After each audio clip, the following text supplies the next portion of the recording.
El doctor Gustavo Pérez, consultor, analista político y profesor en la UNAM y la Universidad Iberoamericana. ¿Qué tal? Muy buenas noches, Gustavo. Gracias por estar aquí con nosotros. ¿Qué tal? ¿Cómo estás, Elena? Un placer estar aquí también contigo. Un saludo a todo tu auditorio. Gustavo, muchos temas. Precisamente queríamos estar aquí contigo porque, por un lado, se dio la primera reunión entre Enrique Peña Nieto y Andrés Manuel López Obrador. ¿Cuál es el balance que haces de la misma?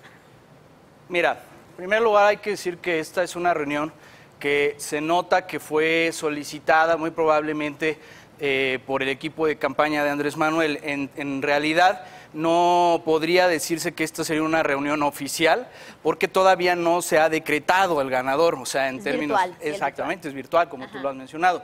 Entonces, no digamos que es una visita oficial, pero sí que los temas que se trata son importantes, ¿no? Sobre todo que hay agendas que eran diferentes, ¿no? Entre esta administración que está terminando y esta otra administración que va a comenzar hasta el 1 de diciembre. Entonces, ¿qué temas fueron los que se ha ventilado, que se han tocado? Bueno, pues la reforma energética es una de ellas, el tema del aeropuerto, que es un tema que desde mi perspectiva ni siquiera debería de estar en discusión porque los contratos ya habían estado firmados, pero bueno, se dice que va a haber una revisión.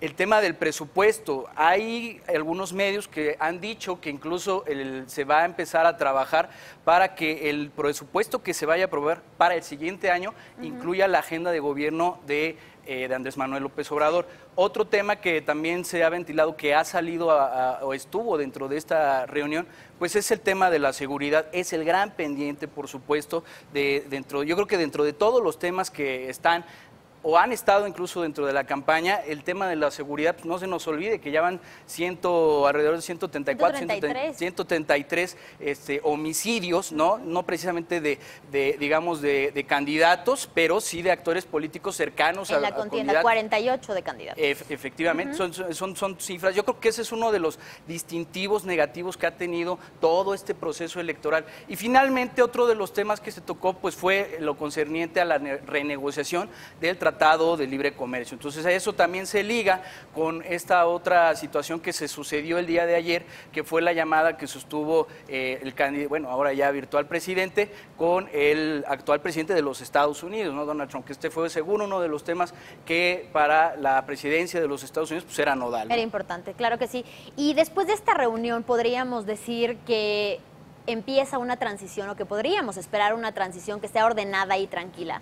Pues yo creo que los mexicanos están en este momento con muchas expectativas porque evidentemente el triunfo que tuvo la coalición que encabezó Morena, López Obrador, además del PES y el Partido del Trabajo, pues bueno, hay tantas expectativas ya que va a ser difícil cumplirlas. Y una de esas claves para poder asegurar de que esto no se quede en palabras nada más del cambio por cambiar de presidente, sino que haya un cambio ordenado, pues mucho va a depender de esta transición. Y yo quisiera además abonar y decirle a los medios que deben de ser, en esta nueva etapa, deben de ser verdaderos vigilantes de que de esta nueva transformación, si se le quiere ver así, pues sea de manera ordenada. Es decir, nosotros sabemos, yo creo que todos los analistas y los periodistas coinciden en que muchas de las propuestas que se hicieron por parte de esta coalición pues se rayaban un poquito en lo increíble, ¿no? Entonces, en este momento se trata mucho de ver qué nos va a dejar este gobierno que va de salida y cómo lo va a ir retomando. ¿Cómo lo va a hacer? Exactamente. Porque no nos deja tampoco con una riqueza, ¿no? Por otro lado, Morena, como mencionábamos, obtiene la mayoría en el Congreso. ¿Qué le va a permitir esto al nuevo gobierno? Y por otro lado, ¿preocupan los contrapesos? A mí es un tema que me preocupa muchísimo, y ya lo he dicho en algunos otros foros. Yo no considero que esta sea una victoria de la democracia como se ha planteado. Sí es una victoria en cuanto a la participación de la gente, que tampoco se alcanzó el 70% como se había vaticinado, esto hay que dejarlo en claro, pero fue una muy buena participación. Creo que el pueblo de México se expresó de manera libre. Sin embargo, yo soy una persona que cree que en las democracias se necesitan esos contrapesos, porque evidentemente el hecho de que no solamente el Congreso Federal, sino en cada uno de los estados donde compitió Morena, pues básicamente arrasó con toda la oposición. Ahora, un tema que además me preocupa muchísimo es que en el Congreso ni el PRI ni el PAN, por supuesto, ni ninguna otra fuerza van a llegar con cierta, digamos, peso político. Entonces, ¿qué nos está diciendo? Que hay fuerzas políticas opositoras descabezadas en este momento. Hay que ver cómo reacciona el PRI para volverle a dar un rostro, y también Acción Nacional, que es la otra fuerza más importante, digamos que ahora es la segunda fuerza política nacional, pues ver qué es lo que sucede con este partido que ha sido fracturado.